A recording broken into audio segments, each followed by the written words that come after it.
Chers amis, chers compatriotes, d'abord, merci d'être là. C'est important d'être là.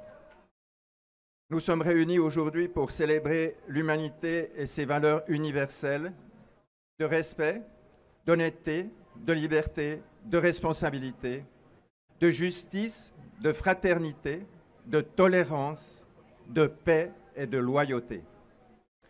Nous les espérions intemporels, car nous pensions à tort que ceux qui sont au pouvoir s'en inspireraient pour diriger le pays et nous guider. Les temps ont malheureusement changé. Après des années de prospérité et de relative insouciance, au cours duquel nous nous sommes endormis, et en nous remettant à la bienveillance de notre gouvernement, dans le respect de nos valeurs, ainsi qu'aux médias officiels, avec l'espoir qu'ils nous informent avec pluralisme et objectivité, il est temps de sortir de notre torpeur et de se réveiller.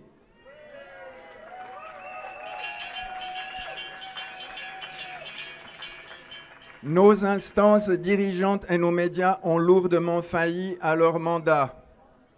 Nous, peuple souverain, devons reprendre notre destinée et celle de notre pays en main. Le basculement que nous observons a commencé avec les menaces qui faisaient peser un nouveau virus sur notre santé et même sur notre vie. Avec la peur savamment orchestrée, entretenue et même amplifiée par les médias, nous avons, dans un premier temps, donné crédit et fait confiance à nos autorités qui en ont abusé.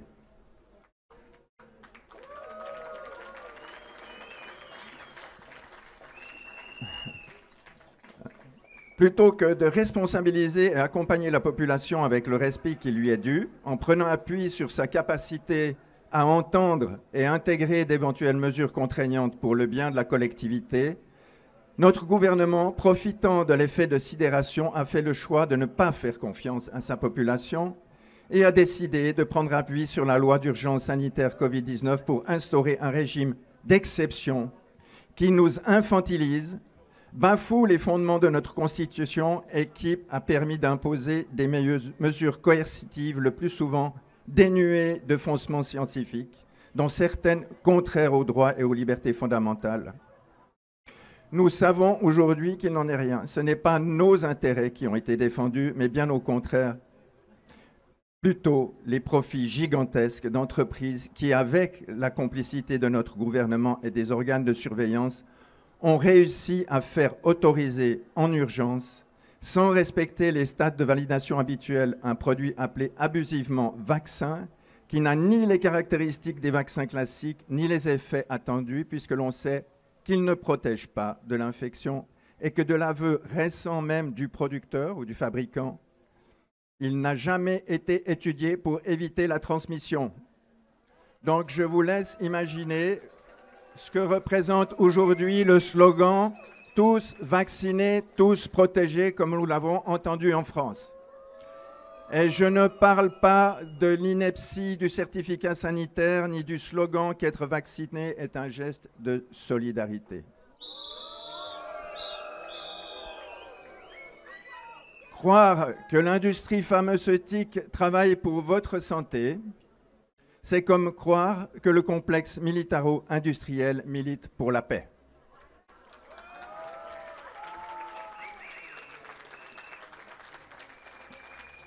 Nous vivons donc la dérive d'une loi qui s'incruste progressivement dans la gestion de notre quotidien et qui justifie des méthodes s'appartenant de plus en plus à celui d'un régime totalitaire.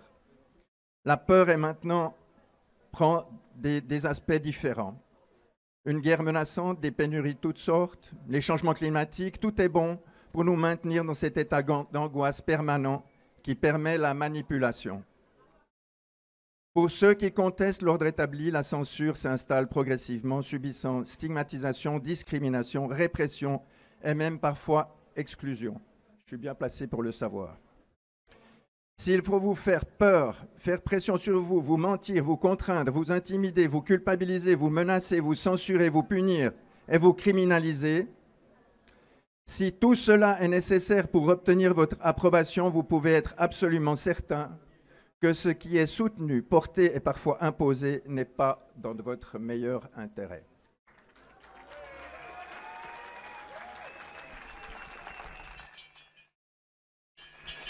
C'est difficile à croire et douloureux à entendre, mais pourtant c'est aussi simple que ça.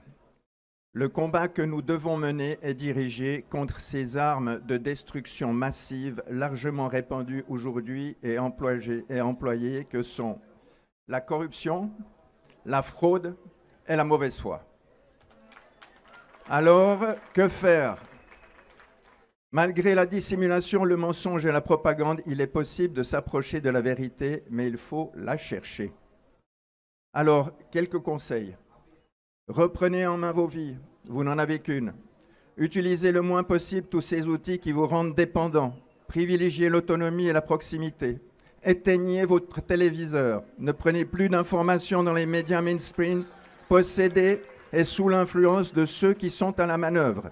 Et analysez avec un regard critique et du bon sens les informations que vous allez chercher sur d'autres plateformes. Faites-vous une opinion personnelle. Reprenez votre autonomie et votre souveraineté en matière d'information.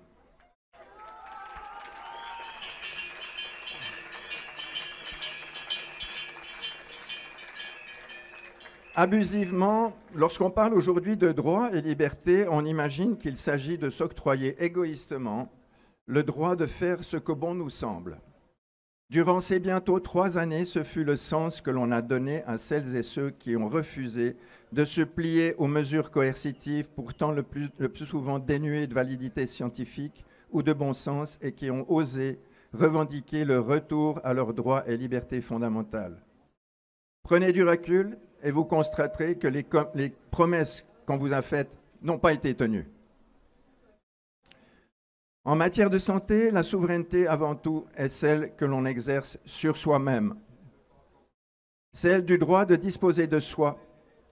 Avec la poursuite des pressions dans le but de recourir à ces injections, je me dois, en tant que médecin, de vous rappeler vos droits en matière de santé.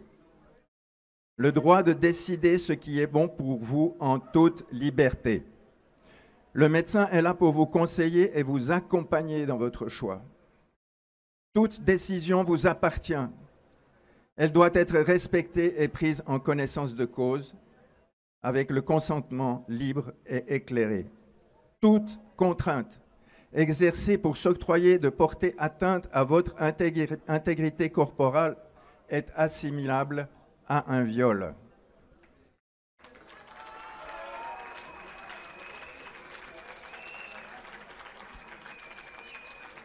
Pour un pays, être souverain, c'est faire en sorte de préserver son indépendance et les valeurs qui fondent son identité, en l'occurrence la neutralité.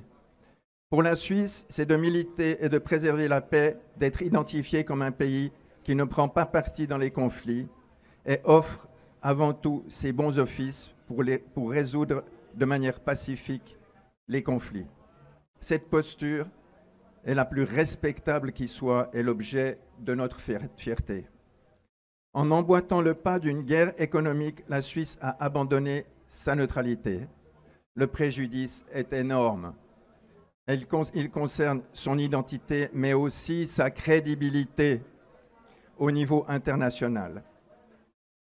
Pour conclure, je vous sollicite, si ça n'a pas été encore fait, signer toutes ces initiatives qui ont pour but de sauvegarder votre souveraineté, vos libertés et vos droits individuels.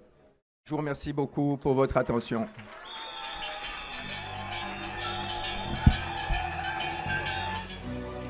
Aujourd'hui, on n'a plus le droit ni de tousser ni d'avoir froid.